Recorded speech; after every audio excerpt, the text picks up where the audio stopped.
Las sustancias químicas están presentes en muchos productos de nuestra vida cotidiana, en el mobiliario, en la ropa, en lo que comemos, en los productos que utilizamos para asearnos.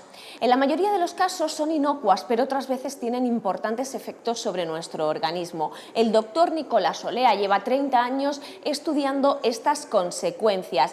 Profesor de radiología y de medicina física, hoy en nuestra entrevista nos explica sus resultados. Plásticos, detergentes, cosméticos, hormonas son el objeto de investigación diario de Nicolás Olea. Es director científico del Instituto de Investigación Biosanitaria, ubicado en el Complejo Hospitalario Granadino, y está al frente del Departamento de Radiología y Oncología de la Universidad de Granada. Su activa aportación a los estudios sobre la influencia de factores ambientales en determinadas enfermedades como el cáncer le ha hecho merecedor del Premio Panda de Oro de la Fundación Internacional Ecologista WWF. Ha trabajado intensamente en población infantil y es firme defensor del principio de prevención ante la posibilidad de que algunos compuestos dañen nuestra salud. Generalmente nadie se pregunta.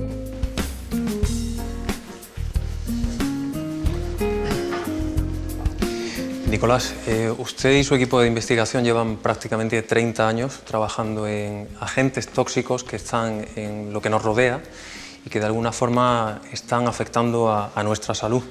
Empecemos por lo que comemos. Si somos lo que comemos, ¿qué estamos comiendo y cómo nos está afectando a nuestra salud? Bien, pues en esos 30 años empezamos estudiando pesticidas, ¿sabes? Es un tema más que popular. La gente ha estado siempre muy preocupada con el residuo de productos químicos en la producción agrícola, puesto que estaba denunciado desde más de 50 años. Quizás la referencia más antigua es la presencia de DDT y de otros pesticidas clásicos organoclorados que siempre pues, se habían tenido un cierto respeto por su presencia en tomates, cebollas, pimientos, los productos agrícolas.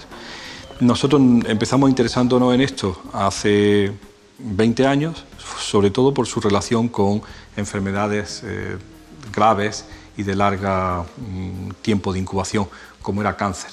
Nuestro interés era cáncer de mama y dieta. Había una hipótesis entonces circulando en Estados Unidos que el residuo de pesticidas organoclorados pudiera estar relacionado con cáncer de mama. Y así empezamos.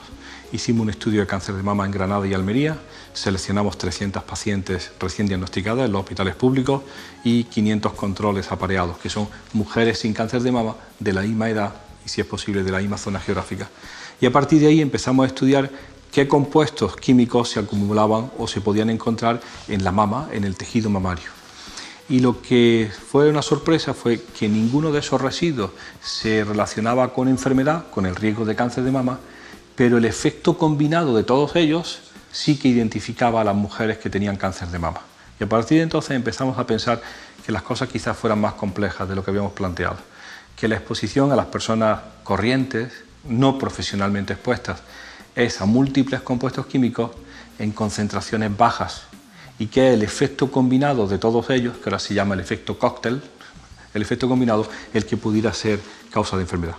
Nicolás, el problema no es solo lo que comemos, sino dónde metemos lo que comemos también. Claro, eso es muy interesante porque también aprendimos en estos 20 años que no solamente hay un residuo que está muy bajo control, puesto que la autoridad sanitaria está muy preocupada del control de pesticidas en los alimentos y está declarado, investigado, sino que el procesamiento del alimento, ya sea el procesamiento industrial o el procesamiento comercial o el procesamiento en la propia casa, contribuye a la contaminación del alimento con nuevos residuos. Ya no se trata de pesticidas, pero sí de participantes monómeros de plásticos o de utensilios que se utilizan para procesar la comida. Y eso es quizá ahora el motivo de atención del grupo más mayoritario. Recuerda que, por ejemplo, de pesticidas pasamos a plásticos, de plásticos a conservantes y ahora estamos en cosmética y otras cosas. En el día a día, ¿qué cosas, qué envases pueden generar peligro para nuestra salud? Pues vamos a ver. En principio, las recomendaciones que está dando el gobierno canadiense, el gobierno americano y el gobierno europeo han sido muy concretas para grupos de población muy específicos. Por ejemplo, no sé quién sabe, si muchos de los telespectadores lo sabrán, pero el 30 de junio del 2011 se prohibieron el uso, comercialización y fabricación en la Unión Europea de biberones de plástico hechos de policarbonato.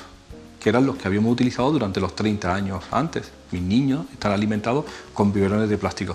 Pues en un solo día se prohibió aplicando lo que ellos llaman el principio de cautela.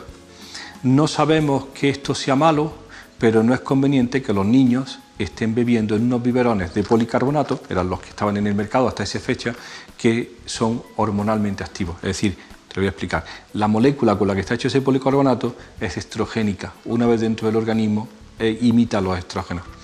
No hay por el momento ninguna evidencia clara ni directa de que esos niños estén afectados, pero aplicando el principio de cautela se pretende que eso no ocurra, que no vayamos a tener la triste noticia de que dentro de unos años eso está ocurriendo, algunos niños tienen algún problema.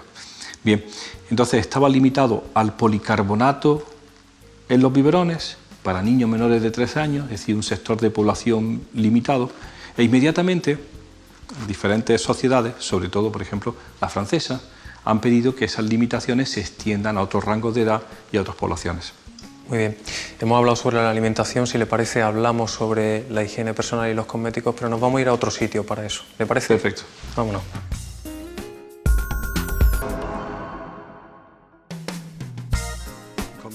Sí. Así que, bueno. Nicolás, ya estamos en el aseo, en el cuarto de baño. ¿Cuáles son los riesgos concretos que nos encontramos en cosmética, en nuestra higiene personal? Sí, la lista de compuestos químicos que estaban en plásticos se amplió con cosméticos, puesto que tienen una base común. El caso de los eftalatos, los parabenes, las benzofenonas, nombres que hay que empezar a aprenderse, puesto que los consumidores tendrán que identificarlos en los envases, sobre todo cuando algunos de ellos ya nos anuncian que tienen 0 residuos de parabenes y de benzofenonas. Y son compuestos químicos que se han descubierto que una vez dentro del organismo pueden modular el efecto de las hormonas, fundamentalmente de los estrógenos, mimetizando a los estrógenos, imitándolos, a la hormona femenina, o antagonizando, oponiéndose al efecto de los andrógenos. Lo llamamos como antiandrógenos. ¿En qué productos se puede encontrar este tipo de sustancias? Talatos, benzofenonas, fundamentalmente en gel de baño, en champú, son utilizados como preservativos del propio producto, para que no se estropee, para que no caduque. En las cremas solares están toda la historia de los filtros ultravioleta. A nosotros nos interesan los canfenos y los iscinamatos, además de las benzofenonas. Muchos de ellos son antiandrogénicos y están utilizados en cremas solares. En el caso de los eftalatos, en perfumes, porque participan en el que el perfume se mantenga más tiempo. El efecto y el olor, la esencia mantenga más tiempo en el cuerpo. Ustedes han hecho estudios sobre la persistencia de estos agentes tóxicos en el organismo, en infancia, en placentas. ¿De qué manera se quedan ahí en el organismo, en las grasas, en el cuerpo? ¿Y qué enfermedades pueden provocar? Pues es muy interesante la pregunta, porque realmente hay dos grupos. Los organoclorados, organofosforados, los organobromados, organofluorados, es decir, que son claramente persistentes, se acumulan en el tejido adiposo. Y ahí empezamos, ¿no?, nuestra historia del DDT.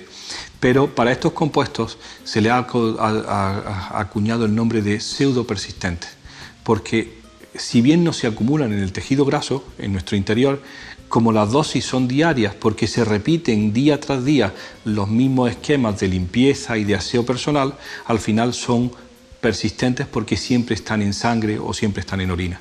Nosotros hemos tenido la oportunidad de estudiarlos fundamentalmente en placentas. Tenemos un estudio de carácter nacional que se llama Infancia y Medio Ambiente. Es una red de 3.500 niños y sus madres, nacidos en Granada, Valencia, Asturias, el País Vasco y Sabadell. Y en esas placentas que nosotros custodiamos aquí en Granada, analizamos el residuo de estos compuestos. Y todos ellos, sin ser bioacumulables, sí son persistentes o sí están presentes en las placentas, dado el uso tan importante y tan frecuente. ¿Y hay alguna vinculación con alguna enfermedad en particular? Parkinson, diabetes. Sí, nosotros nos interesan fundamentalmente enfermedades hormonales. Y como te he comentado antes, empezamos con cáncer de mama y los vinculamos a cáncer de mama. A continuación hicimos un estudio de calidad seminal, primero en Almería y ahora recientemente en Murcia, repetido 10 años después, y lo hemos vinculado a la caída de la calidad seminal de los jóvenes del sureste español. Y también lo relacionamos con problemas de tiroides y muy recientemente con diabetes. en realidad se trata de hormonas y afectan a los sistemas hormonales. Una cuestión, la industria, los controles sanitarios que se aplican tanto en alimentación como en cosmética, higiene, ¿son fiables los controles que determina la administración? ¿Podemos fiarnos? Probablemente sí, probablemente sí. Es decir, no estamos en los años 50 ni estamos en el tercer mundo. Estamos en un mundo desarrollado donde los controles y la administración se preocupan por estos temas. Lo que tiene todavía que darse una vuelta de tornillo en la apreciación del riesgo es que los riesgos para cada uno de estos compuestos se hacen de forma individual. La investigación de si es bueno o malo o cuánto de esa cantidad es bueno o malo se sigue haciendo, a pesar de ser el 2013, de forma individual para cada uno de esos compuestos. La gran propuesta que tenemos sobre la mesa para discutir en Europa es que si nosotros somos un reservorio, nosotros somos un sumidero de cientos de compuestos por diferentes vías, se tendría que hacer la evaluación del efecto combinado en lugar del efecto individual, puesto que hay diferentes compuestos con actividades probablemente muy parecidas dentro de nuestro organismo. Y eso no se ha conseguido todavía. Se conseguirá puesto que cada vez hay más sensibilidad por parte de la Administración.